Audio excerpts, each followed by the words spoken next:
Yeah, well, I am Timotha Lanae, and I'm a singer, songwriter, and also I do a lot of acting, musical theater, things like that, which we have in common, Chuck. A Yep. lot of musical theater.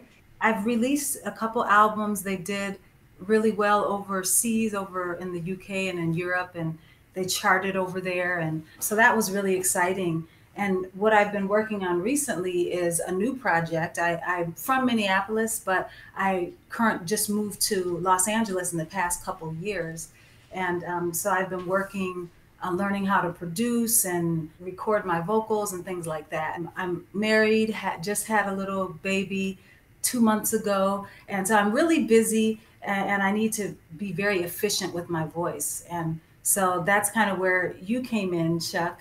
I was blessed to be able to do a concert for Prince, because Prince passed away back in April of 2016. They know that I'm from Minneapolis, and Stevie Wonder's radio station here, KJLH, put on a big concert. So there's like 15,000 people, Los Angeles streets of downtown City Hall. I was performing with Stevie Wonder. We sang Purple Rain together, all these different amazing vocalists.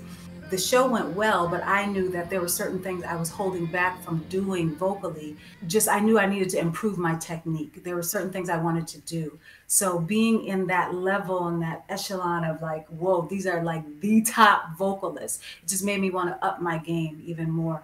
It was really inspiring, and also just showed me like there's certain things I want to improve. What were the big problems that you were worried about or that you weren't happy with? What was going on with your voice that was concerning? There was a section of my voice which is the meat of my voice, which is like, middle C, F, G, all that in that middle range. I'm alto. That middle range where it should really be powerful, it was really unsteady. And so I felt like, and I also felt like I would pull my chest voice up. I had developed some bad habits to reach high notes and to belt. I would pull my chest voice up to get these higher notes. I think that probably caused the unsteadiness, but I didn't know how to like bridge correctly. I had formed some bad habits in order to be able to sing certain parts in certain songs.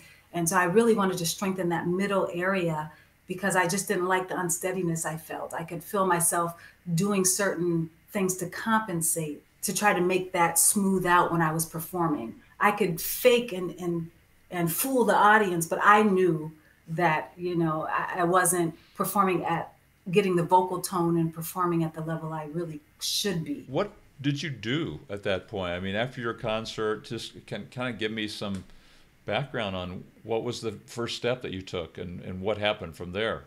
I just started kind of researching different things, because I've done a lot of different voice lessons. I've had different vocal teachers, and they all have taught me different things. But I still felt like, with all that I knew and all the time I had been singing, I knew that I was still missing a key ingredient. So I just started like researching on the internet, literally, like it was keeping me up at night, just different things that I wanted my voice to be at 100%, not at like 80% or 50%. I just wanted to feel free vocally. And stop using these crutches I was using. So I just was surfing the internet one morning, early one morning, like 3 in the morning, and just looking at different things. And I came across your YouTube channel, Power to Sing. Your videos were I'm very visual, and I need like examples, like I'm physical and visual. And you gave a lot of examples that I was able to visualize and also think of the physical aspect and be able to kind of combine the two. And it just clicked. So I started doing some of your exercises, and I just got addicted. I went through video after video after video. Then I finally, which I never do, I commented and just said, "Hey, do you do like virtual, lessons via Skype?" I never do that type of thing, but I was like, he's so good, and it was working.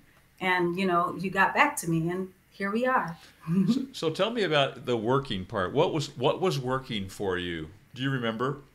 You were explaining certain things like the sound, the dumb sound, to try to really keep your larynx down, and all the different visual things like that. That really, what happened is it opened my voice up, and I could feel it wasn't permanent yet, but I could feel temporarily that middle part of my voice start to smooth out. And that hadn't happened before with anything I had done. So I was like, oh, whoa, whoa, whoa. And what was happening is the high notes, I was achieving them with more ease in a different way, and not with that fake it till you make it type way, but really like it was real and very smooth and the tone was rounded out. You made Yeah. that kind of progress just by watching the videos and doing the exercises that are available there.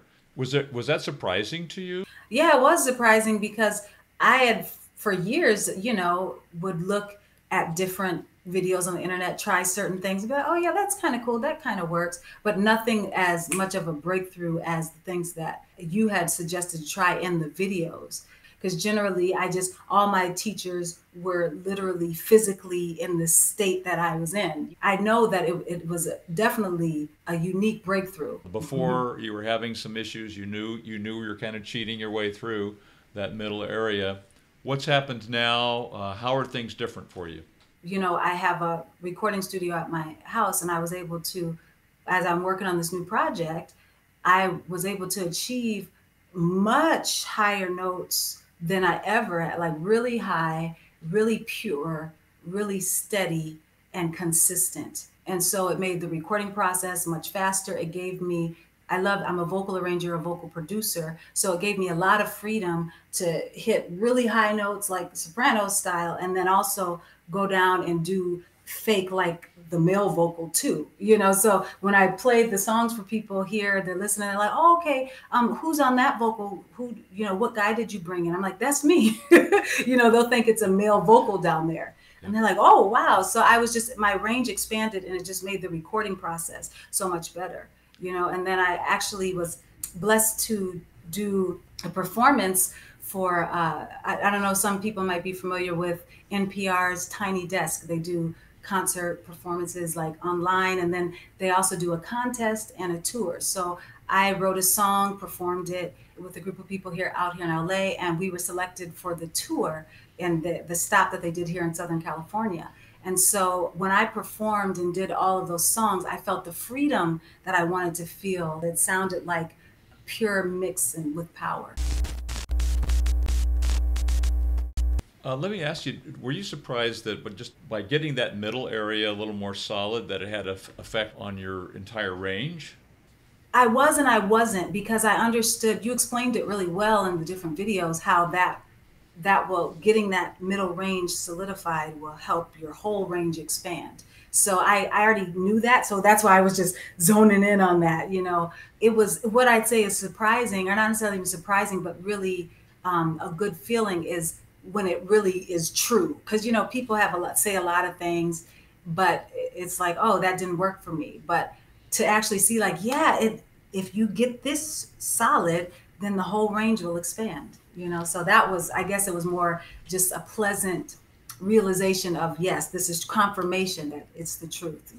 What would happen had you not done anything? Where would you be right now?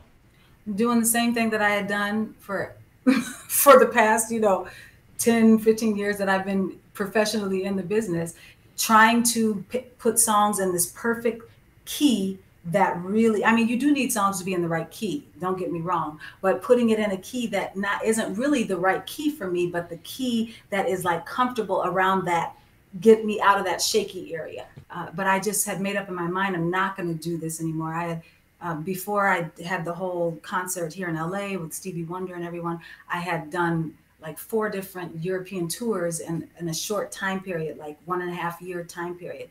And I was able to go put on a great show. The crowd loved it, but still I knew that I wasn't using my full voice, my full range. With this new project that's coming out soon, this fall and into next year, when I'm putting out new songs and doing new tours and going over to Europe, I didn't want to have that same experience. And so that's what I'm excited about. I won't have to limit my voice in that way. Music and singing are connected, and music is like therapy to me. Music is expression. It's like a feeling. It's more than just, I'm sure that you can relate, and a lot of people can relate to that. So for me, music is the truest, and singing is the truest form, my truest form of expression, I'd say. Can you just share with our audience where people can find you online and get more information about you and what you're doing? People can find out more about my projects and follow me online just by going to my website or going to my Twitter or Instagram, which is just my name, Timotha Lanae. So it's Timotha Lanae.